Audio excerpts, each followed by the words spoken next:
Hello, everyone. Welcome to the Gen Z Voices podcast. This is an opportunity for early career professionals to share their perspective, their hopes and aspirations on the future of work. And for those of you who know us well, we ask the same 5 questions in every episode. And today I'm just thrilled to invite Sophie Hascher, to our podcast. Sophie's calling in from the UK today. Sophie, tell us a little bit about you. What sector have you worked in? How long have you been working? Thank you so much, Sarah. I'm so excited to be here. So for those who don't know me, I'm a neuroscientist. So master's in neuroscience, master's in psychology, and currently finishing my PhD. And I work a lot with the wellness sector. So I worked across the globe, a lot in Asia. So I worked in Thailand and in the Maldives, a bit in Australia, and also in the US, obviously also in the UK because I'm based here. But I've opened my company in 2021, and I first started with wellness coaching and also consulting a few resorts on like brain training and brain program. What is the most effective machine for them to use in the wellness center? And then I moved down the neurofeedback route, which is a way to train your brain to optimize your performance, optimize your emotional regulation, and just like be happy in general and make better decisions. So this is the route that I'm currently doing. So working again with the wellness sector as well with a few alternative investment individuals. Fantastic. Train your brain. That is the future right there. So, Sophie, tell me about one thing that you've experienced in work culture that perhaps doesn't sit well with you or feels a little bit out of sync with your values.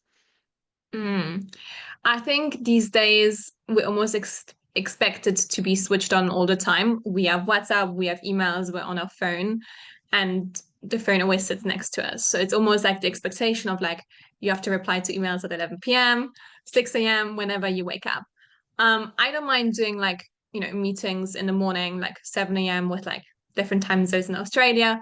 But if it comes around like 10 p.m. or 11 p.m., that's where I'm like, okay, I need to draw the line where for my lifestyle, because I'm someone who wakes up early, I don't necessarily like those really late meetings. And it's about setting the boundaries and saying no and finding a more suitable time where my brain is also working better, where I'm switched on instead of turning on, turning up to a meeting, being completely wind down and not Mm. being able to perform at my best. So I think it's almost that expectation of we have to be on all the time. And I think people need to really understand that our brain can't be 100% the whole day for like, 5 years, 10 years at a time. We need to really understand there are some downtimes that we need to take. So whether it's Mm. actually focusing on sleep, but also tasks that, require less cognitive performance and to really like balance this out throughout the day.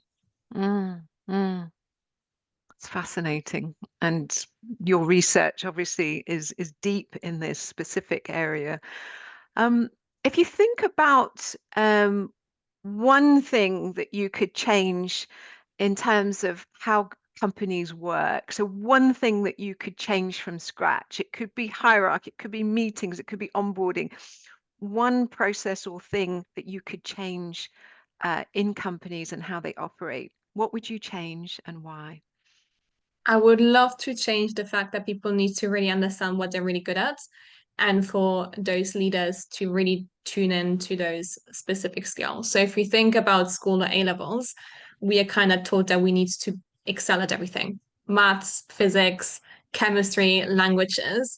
But when it comes to the work life and work setting, it's you have one or two specific skills that you're extremely good at, and it's about really understanding what those are and to really tune into that. And I feel like a lot of companies don't necessarily understand strengths and weaknesses as well for Mm. the performance of the employee and the happiness to really excel. And so, what would you do about that? Okay. I think it's about like having specific questionnaires, like psychometric testing, potentially also brain testing, to really understand what are those skills that people are really good at. So having like a specific onboarding before someone actually gets employed by the company to really see what's the most suitable skill and what specific niche and direction that person should help the company. Thank you. And Sophie, let's talk about trust. So what makes you trust someone, whether it's an employer or a manager? What's important to you?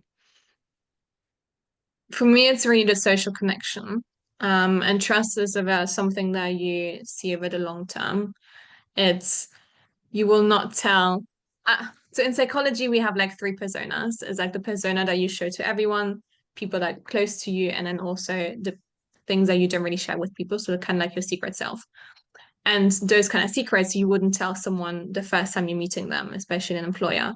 So it's about, can you give a few nuggets and see how the person responds? And then depending on the response, you can then open up more. And see if that's in the right, work relationship that will then continue over the long term. I also do think listening to your gut feeling is extremely important. And a lot of times we really dismiss what our body is telling us. So it's a combination of trying to be rational, but then also sometimes I can't really explain why I'm having a bad gut feeling with that specific person. And then I have a specific example of that happened a few years ago in a work setting. I had a bad gut feeling, and then I still kind of went for it, and the outcome wasn't great. So it's about like, okay, now I actually know I need to listen to my gut feeling because potentially something detrimental could happen. So what are you looking for in terms of nuggets? So let's assume, we're meeting for the first time and we've met after several times. What would I be saying or communicating differently in subsequent meetings that I might not be sharing in our initial meeting that builds trust with you personally? Yeah, it's for me, it's really about what are the things I'm sharing that bit more personal and the reaction that you're giving me, not only in terms of the words, but also your body language. And do I feel safe and heard in that environment? If yes, that shows me, okay, we're building a trusting relationship and we can then grow that and then, expand more like the personal inside that relationship. That's lovely. So if you think about what kind of leadership you would like to see more of in the world, what would you like to see more of? I'd love for leaders to really understand that our brain can function 100% all the time, and to really understand that we can't work 80 hours a week, 5, 10 years at a time, because we will burn out, we will crash, our health will go down the drain, and also our personal relationships, can be at work, but also personal setting like friends, family, etc. So it's for me what I would love to see more, and I do have some friends in my environment who really understand that in leadership positions, and I'm extremely grateful to see that there's a shift happening where Yes. downtimes are important. It's taking care of yourself. And once you take care of yourself as a leader, this obviously has a rippling effect also in the culture at work. So really, what is something that makes you thrive? Is it like massages for you to have like downtime? It's also about physical wellness. Are you able to work out and create that resilience aspect that you can create resilience aspect in the work setting? What is the nutrition that you're having for you to then also perform at your best, and to really understand that there's a balance of not always being on all the time, because mistakes happen and your decisions will be suboptimal, but to also take the time for yourself to regenerate. And it's like similar as, as an athlete. Athletes understand that downtimes are important. So I would love to see this a bit more in the workplace. And I'm picking up a little bit of a theme around adaptation and customization to the individual. What you answered in the first question around, get me at my best in the morning. At 10 p.m., you're not going to, see me necessarily at my best. The adaptation to things that I'm naturally really good at in terms of the redesigning how companies function. And now there's this idea of we can't run, at 100% for extended periods of time. Is also an adaptation that you're recommending. Did I hear those three things right? Yeah, 100%. I think Mm, like the future is really going towards a personalized approach. And if I'm thinking about mental health, there's no one pill that will fit everyone. Like if we think, for instance, about depression, like the go-to route are SSRIs, and there's so many different SSRIs possible for different individuals, and there's not one that will suit the whole population. And it's the same mm, thing for like lifestyle changes and performance. Not everything that I'm doing will be perfect for you, Sarah. Like if we think about working out, like I love high intensity workouts, and some people just really hate it and rather go for something a bit slower, like yoga or Pilates. But at the end of the day, if you find something that you love, especially let's take working out as an example, you play the long run versus the short run. So it's really understanding what are those things that would be great for mm-hmm, you and that you like doing so you can actually do it sustainably. mm-hmm, mm-hmm. I am into the high intensity stuff. I'm doing High You Rocks are? in December. I So love it. if you're That's still in exciting. London, come and see me. um, I would love that.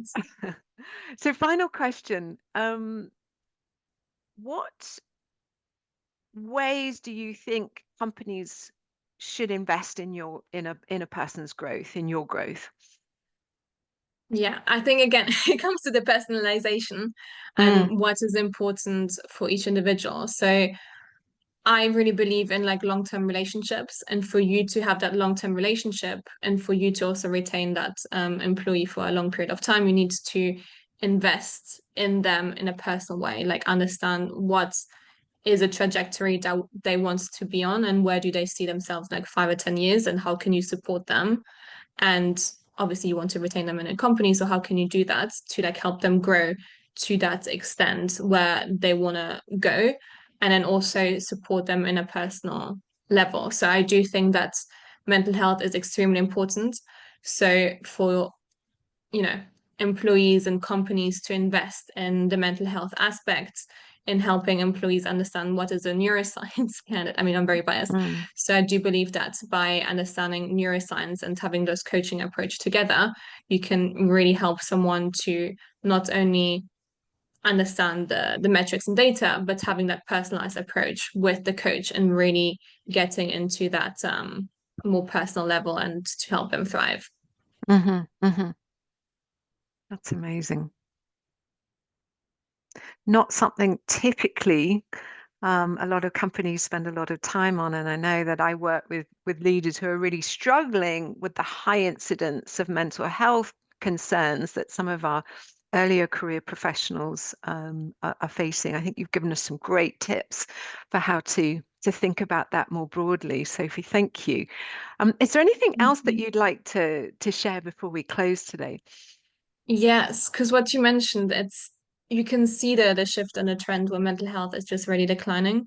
And also do you feel like that the community aspect is missing? Mm, That there's a lot of loneliness, a lot of depression, maybe since COVID as well, like everyone was really isolated. And, with AI now and phones, like people rather have the comfort of being behind a screen rather than doing something in person and getting that community aspect. And I feel like when we think about mental health, it's sometimes overlooked how important social connections are. mm, And that's something that I would love to bring to the audience to really understand that social connections are extremely important, and how can you nurture that in the workplace but also in your personal life and really have those trusted people around you that can support you and no matter what situation you're in. mm-hmm. Fantastic. And Alex Sell, who's my colleague who runs Humble Mind, a community-based learning organization, would be very happy to hear your perspectives on that. Love that. All right, Sophie, well, thank you so much for your time. Wishing you all the best. Can't wait to see where your trajectory goes. And congratulations on how much you've accomplished so far in just a few short years in your career. Well done indeed. Thank you so much, Sarah. I really appreciate your kind words. Thank you.